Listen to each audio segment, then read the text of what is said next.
ਸਤਿ ਸ੍ਰੀ ਅਕਾਲ ਜੀ ਸਾਰਿਆਂ ਨੂੰ। ਆਸ ਕਰਦਾ ਸਾਰੇ ਠੀਕ ਠਾਕ ਹੋਵੋਗੇ ਜੀ। ਸਵਾਗਤ ਹੈ ਤੁਹਾਡੇ ਆਪਣੇ ਚੈਨਲ ਜੇ ਐਗਜ਼ਾਮ ਸਟੱਡੀ ਚੰਡੀਗੜ੍ਹ 'ਚ। ਅੱਜ ਅਸੀਂ ਤੁਹਾਡੇ ਲਈ ਨੌਲੇਜ ਲਈ ਇੱਕ ਕਾਮਨ ਟੌਪਿਕ ਲੈ ਕੇ ਆਏ ਜੀ, ਪ੍ਰਧਾਨ ਮੰਤਰੀ, ਜਿਹਦੇ ਵਿੱਚ ਅਸੀਂ ਦੇਸ਼ ਦੇ ਪ੍ਰਧਾਨ ਮੰਤਰੀ ਦੀ ਨਿਯੁਕਤੀ ਕਿਵੇਂ ਹੁੰਦੀ ਹੈ, ਉਹਦੀਆਂ ਕੀ ਸ਼ਕਤੀਆਂ ਹੁੰਦੀਆਂ, ਅਸਤੀਫਾ ਕਿਵੇਂ ਦਿੰਦਾ, ਇਹ ਸਾਰੀਆਂ ਚੀਜ਼ਾਂ ਅਸੀਂ ਅੱਜ ਪੜ੍ਹਾਂਗੇ, ਜੋ ਕਿ ਮਾਸਟਰ ਕੈਡਰ ਅਤੇ ਆਉਣ ਵਾਲੇ ਪੰਜਾਬ ਪੁਲਿਸ ਦੇ ਐਗਜ਼ਾਮ ਵਿੱਚ ਬਹੁਤ ਜ਼ਿਆਦਾ ਹੈਲਪਫੁਲ ਹੈ ਅਤੇ ਜਨਰਲ ਲਾਈਫ 'ਚ ਵੀ ਤੁਹਾਡੇ ਲਈ ਇਹ ਚੀਜ਼ ਬਹੁਤ ਜ਼ਰੂਰੀ ਹੈ, ਇਹ ਚੀਜ਼ਾਂ ਜਾਣਨੀਆਂ। ਸੋ ਟੌਪਿਕ ਸ਼ੁਰੂ ਕਰਦੇ ਹਾਂ ਜੀ। ਭਾਰਤ ਦੇ ਪਾਰਲੀਮੈਂਟ ਸਿਸਟਮ ਦੇ ਦੋ ਹੈੱਡ ਹੁੰਦੇ ਹਨ, ਇੱਕ ਰਾਸ਼ਟਰਪਤੀ, ਇੱਕ ਪ੍ਰਧਾਨ ਮੰਤਰੀ।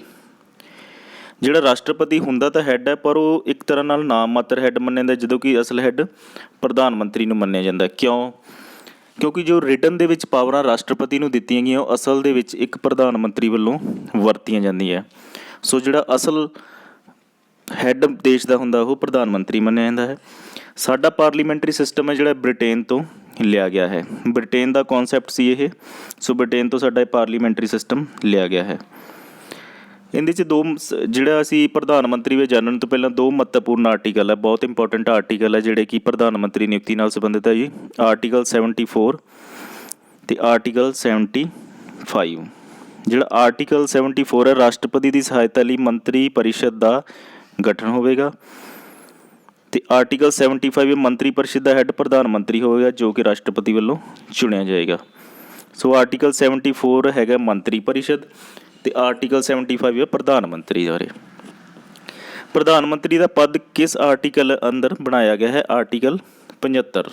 ਸੋ ਨਾਲ ਦੀ ਨਾਲ ਅਸੀਂ ਜੋ ਪੜ੍ਹਾਵਾਂਗੇ ਉਹਦੇ 'ਚ ਤੁਹਾਨੂੰ ਇੱਕ ਕੁਐਸਚਨ ਪੁੱਟ ਕਰ ਰਹੇ ਹਾਂ। ਨਿਯੁਕਤੀ, ਪ੍ਰਧਾਨ ਮੰਤਰੀ ਨਿਯੁਕਤੀ ਕਿਸ ਤਰ੍ਹਾਂ ਹੁੰਦੀ ਹੈ? ਐਕਚੁਅਲ ਦੇ ਵਿੱਚ ਜਿਹੜੀ ਪ੍ਰਧਾਨ ਮੰਤਰੀ ਨਿਯੁਕਤੀ ਹੈ, ਨੋਮੀਨੇਸ਼ਨ ਦੁਆਰਾ ਹੁੰਦੀ ਹੈ। ਭਾਰਤ ਵਿੱਚ ਪਾਰਲੀਮੈਂਟ ਦੀਆਂ 543 ਸੀਟਾਂ ਹਨ। ਜਿਹੜੀ ਪਾਰਟੀ ਬਹੁਮਤ ਹਾਸਲ ਕਰਦੀ ਹੈ, ਉਹ ਪ੍ਰਧਾਨ ਮੰਤਰੀ ਲਈ ਅੱਗੇ ਆਉਂਦੀ, ਪ੍ਰਧਾਨ ਮੰਤਰੀ ਦੇ ਪਦ ਲਈ ਪ੍ਰਧਾਨ ਮੰਤਰੀ ਦੇ ਨਾਮ ਅੱਗੇ ਲੈ ਕੇ ਆਉਂਦੀ ਹੈ। ਜਿਹੜੇ ਉਹਨਾਂ ਦੇ ਜਿੱਤੇ ਹੋਏ ਐਮਪੀਜ਼ ਹੁੰਦੇ, ਉਹਨਾਂ ਵਿੱਚੋਂ ਇੱਕ ਨੂੰ ਉਹ ਆਪਣਾ ਲੀਡਰ ਬਣਾ ਕੇ ਅੱਗੇ ਕਰਦੀ ਹੈ। ਫਿਰ ਰਾਸ਼ਟਰਪਤੀ ਦੁਆਰਾ ਪ੍ਰਧਾਨ ਮੰਤਰੀ ਨਿਯੁਕਤ ਕੀਤਾ ਜਾਂਦਾ ਹੈ। ਸੋ ਪ੍ਰਧਾਨ ਮੰਤਰੀ ਦੀ ਨਿਯੁਕਤੀ ਕਿਸ ਦੁਆਰਾ ਕੀਤੀ ਜਾਂਦੀ ਹੈ? ਰਾਸ਼ਟਰਪਤੀ ਦੁਆਰਾ। ਭਾਰਤ ਦੀ ਪਾਰਲੀਮੈਂਟ ਵਿੱਚ ਪ੍ਰੈਜ਼ੈਂਟ ਕਿੰਨੀਆਂ ਸੀਟਾਂ? 543। ਬਹੁਮਤ, ਲੋਕ ਸਭਾ ਵਿੱਚ ਬਹੁਮਤ ਦਲ ਦਾ ਨੇਤਾ ਪ੍ਰਧਾਨ ਮੰਤਰੀ। ਜਿਹੜੀ ਇੱਕ ਸਾਡੀ ਰਾਜ ਸਭਾ ਹੁੰਦੀ ਹੈ, ਜਿਹਨੂੰ ਅਪਰ ਹਾਊਸ ਕਿਹਾ ਜਾਂਦਾ, ਲੋਅਰ ਹਾਊਸ ਨੂੰ ਕਿਹਾ ਜਾਂਦਾ ਲੋਕ ਸਭਾ। ਸੋ ਲੋਕ ਸਭਾ ਵਿੱਚ ਬਹੁਮਤ ਜਦੋਂ ਇੱਕ ਪਾਰਟੀ ਹਾਸਲ ਕਰ ਲੈਂਦੀ ਹੈ, ਉਹਦਾ ਜੋ ਨੇਤਾ ਹੁੰਦਾ ਉਹਨੂੰ ਪ੍ਰਧਾਨ ਮੰਤਰੀ ਕਿਹਾ ਜਾਂਦਾ। ਬਹੁਮਤ ਕੀ ਹੈ? ਬਹੁਮਤ ਕੀ ਹੁੰਦਾ ਅਜੇ ਤੁਹਾਨੂੰ ਦੱਸਦੇ ਹਾਂ।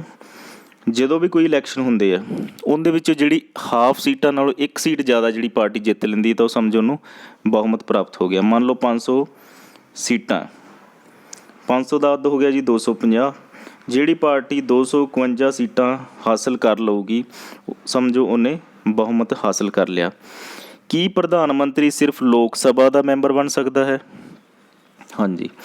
ਕੀ ਜਿਹੜੇ ਪ੍ਰਧਾਨ ਮੰਤਰੀ ਨਿਯੁਕਤੀ ਹੈ ਸਿਰਫ ਲੋਕ ਸਭਾ ਦੇ ਮੈਂਬਰਾਂ 'ਚ ਹੋ ਸਕਦੀ ਹੈ, ਰਾਜ ਸਭਾ ਦੇ ਮੈਂਬਰਾਂ ਹੋ ਸਕਦੀ ਕਿ ਨਹੀਂ? ਸੋ ਨਹੀਂ, ਰਾਜ ਸਭਾ ਜਾਂ ਲੋਕ ਸਭਾ ਉਹਨਾਂ ਵਿੱਚੋਂ ਕੋਈ ਵੀ, ਸਿਰਫ ਲੋਕ ਸਭਾ ਨਹੀਂ, ਰਾਜ ਸਭਾ ਜਾਂ ਲੋਕ ਸਭਾ, ਉਹਨਾਂ ਕਿਸੇ ਵੀ ਸਦਨ ਦਾ ਮੈਂਬਰ ਹੋਵੇ, ਉਹ ਪ੍ਰਧਾਨ ਮੰਤਰੀ ਨਿਯੁਕਤ ਹੋ ਸਕਦਾ ਹੈ। ਇੰਦਰਾ ਗਾਂਧੀ ਫੋਰ ਐਗਜ਼ਾਮਪਲ ਹੈ, ਇੰਦਰਾ ਗਾਂਧੀ, ਡਾਕਟਰ ਮਨਮੋਹਨ ਸਿੰਘ, ਇਹ ਦੋਵੇਂ ਰਾਜ ਸਭਾ ਰਾਹੀਂ ਪ੍ਰਧਾਨ ਮੰਤਰੀ ਬਣੇ ਸੀ, ਨਾ ਕਿ ਲੋਕ ਸਭਾ ਰਾਹੀਂ। ਵਰਤਮਾਨ ਪ੍ਰੈਜ਼ੈਂਟਲੀ ਸਾਡੇ ਪ੍ਰਧਾਨ ਮੰਤਰੀ ਨਰਿੰਦਰ ਮੋਦੀ, ਉਹ ਲੋਕ ਸਭਾ ਰਾਹੀਂ ਪ੍ਰਧਾਨ ਮੰਤਰੀ ਬਣੇ ਹਨ। ਜੇਕਰ ਕੋਈ ਲੋਕ ਸਭਾ ਅਤੇ ਰਾਜ ਸਭਾ ਕਿਸੇ ਦਾ ਵੀ ਮੈਂਬਰ ਨਹੀਂ ਹੈ, ਉਹ ਵੀ ਪ੍ਰਧਾਨ ਮੰਤਰੀ ਬਣ ਸਕਦਾ ਹੈ। ਉਸ ਨੂੰ 6 ਮਹੀਨੇ ਦੇ ਅੰਦਰ ਅੰਦਰ ਇਹਨਾਂ ਵਿੱਚੋਂ ਕਿਸੇ ਵੀ ਸਭਾ ਦੀ ਸੀਟ ਹਾਸਲ ਕਰਨੀ ਹੋਵੇਗੀ, ਜਾਂ ਉਹ ਰਾਜ ਸਭਾ ਦਾ ਮੈਂਬਰ ਬਣ ਜਾਵੇ ਜਾਂ ਲੋਕ ਸਭਾ ਦਾ, 6 ਮਹੀਨੇ ਦੇ ਅੰਦਰ। ਸੋ ਇੱਕ ਕਿਸੇ ਵੀ ਸਦਨ ਦਾ ਮੈਂਬਰ ਨਾ ਹੋਣ 'ਤੇ ਪ੍ਰਧਾਨ ਮੰਤਰੀ ਬਣਦੇ ਉਹਨੂੰ ਕਿੰਨਾ ਸਮਾਂ ਮਿਲਦਾ? 6 ਮਹੀਨੇ। ਅੱਗੇ ਜੀ ਉਮਰ, ਮਿਨੀਮਮ ਏਜ ਹੈ ਜਿਹੜੀ ਉਹ 25 ਸਾਲ ਹੈ। 25 ਸਾਲ। ਵੈਸੇ ਤਾਂ ਜੇ ਰਾਜ ਸਭਾ ਅਤੇ ਲੋਕ ਸਭਾ ਦੋਵਾਂ 'ਚੋਂ ਪ੍ਰਧਾਨ ਮੰਤਰੀ ਚੁਣਿਆ ਜਾ ਸਕਦਾ, ਜਿਹੜੀ ਰਾਜ ਸਭਾ ਦੀ ਮਿਨੀਮਮ ਏਜ ਹੈ ਜੀ ਉਹ ਹੈਗੀ ਹੈ 30 ਸਾਲ, ਅਤੇ ਲੋਕ ਸਭਾ ਦੀ ਮਿਨੀਮਮ ਏਜ ਹੈ 25 ਸਾਲ। ਸੋ ਮਿਨੀਮਮ ਏਜ 25 ਸਾਲ ਹੋਈ। ਵੱਧ ਤੋਂ ਵੱਧ ਉਮਰ ਕੋਈ ਨਹੀਂ ਜੀ, 25 ਸਾਲ ਤੋਂ ਉੱਪਰ ਕਿਸੇ ਵੀ ਉਮਰ ਦਾ ਵਿਅਕਤੀ ਪ੍ਰਧਾਨ ਮੰਤਰੀ ਬਣ ਸਕਦਾ ਹੈ, ਚਾਹੇ ਉਹ 100 ਸਾਲ ਦਾ, ਚਾਹੇ 80 ਸਾਲ ਦਾ, ਚਾਹੇ 85 ਸਾਲ ਦਾ, ਚਾਹੇ 26 ਸਾਲ ਦਾ। ਸੋ ਅਪਰ ਏਜ ਲਿਮਿਟ ਕੋਈ ਨਹੀਂ ਜੀ। ਭਾਰਤ ਵਿੱਚ ਕੋਈ ਵੀ ਵੱਧ ਤੋਂ ਵੱਧ ਬੰਦਾ ਵੋਟਾਂ ਦੁਆਰਾ ਚੁਣਿਆ ਜਾਂਦਾ ਹੈ, ਉਸ ਦੀ ਵੱਧ ਤੋਂ ਵੱਧ ਉਮਰ ਸੀਮਾ ਕੋਈ ਨਹੀਂ ਹੈ।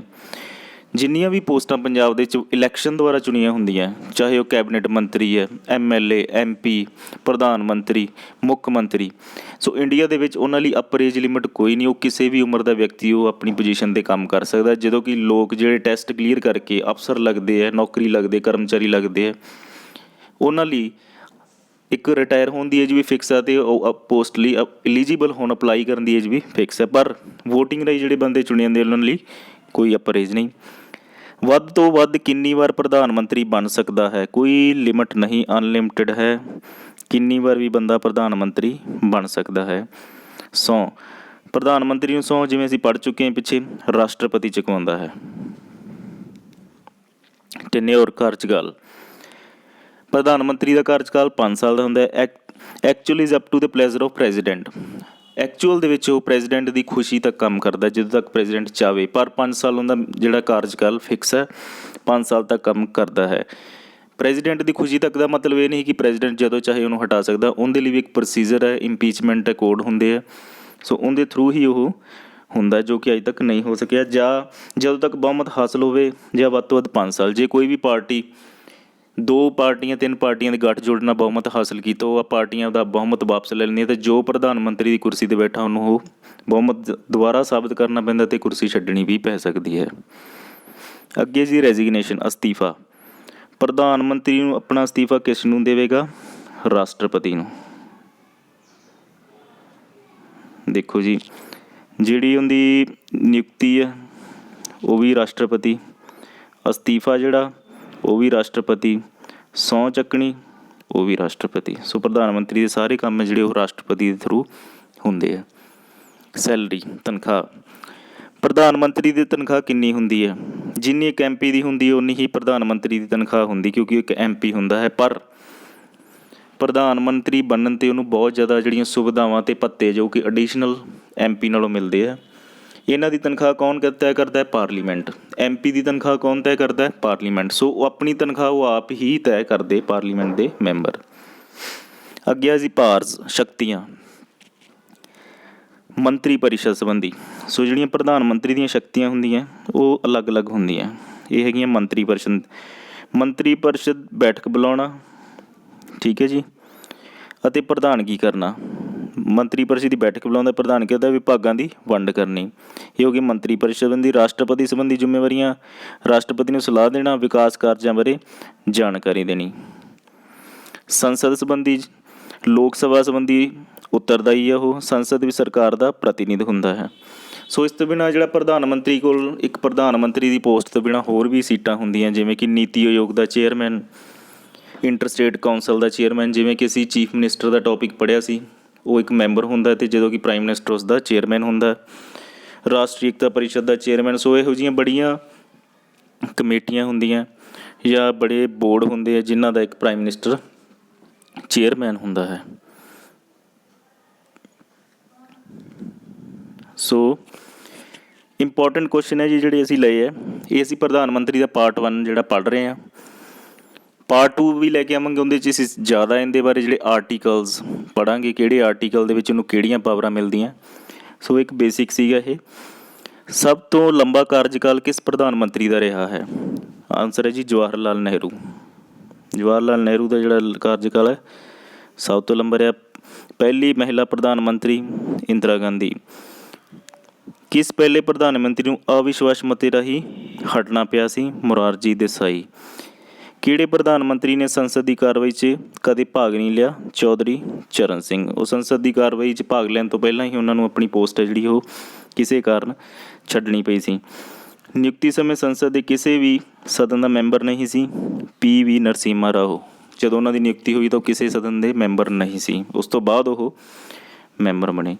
ਸੋ ਥੈਂਕ ਯੂ ਜੀ। ਤੁਹਾਡਾ ਚੈਨਲ ਜ਼ਰੂਰ ਸਬਸਕ੍ਰਾਈਬ ਕਰਿਓ। JJ exam study Chandigarh. Comment ਕਰਕੇ ਜ਼ਰੂਰ ਦੱਸਿਓ ਕਿ ਤੁਹਾਨੂੰ ਇਹ ਟੌਪਿਕ ਕਿਸ ਤਰ੍ਹਾਂ ਦਾ ਲੱਗਿਆ। ਪਾਰਟ 2 ਦੇ ਵਿੱਚ ਅਸੀਂ ਹੋਰ ਇਹਦੇ ਅੱਗੇ ਆਰਟੀਕਲਸ ਪੜ੍ਹਾਂਗੇ, ਪਾਵਰਸ ਬਾਰੇ, ਨਿਯੁਕਤੀਆਂ ਬਾਰੇ, ਸਾਰੇ ਆਰਟੀਕਲਸ। ਇਸ ਤੋਂ ਜ਼ਿਆਦਾ ਐਲੈਬੋਰੇਸ਼ਨ ਉਹਦੇ ਵਿੱਚ ਕਰਾਂਗੇ। ਸੋ ਥੈਂਕ ਯੂ ਜੀ, ਬਹੁਤ ਬਹੁਤ ਧੰਨਵਾਦ ਤੁਹਾਡਾ।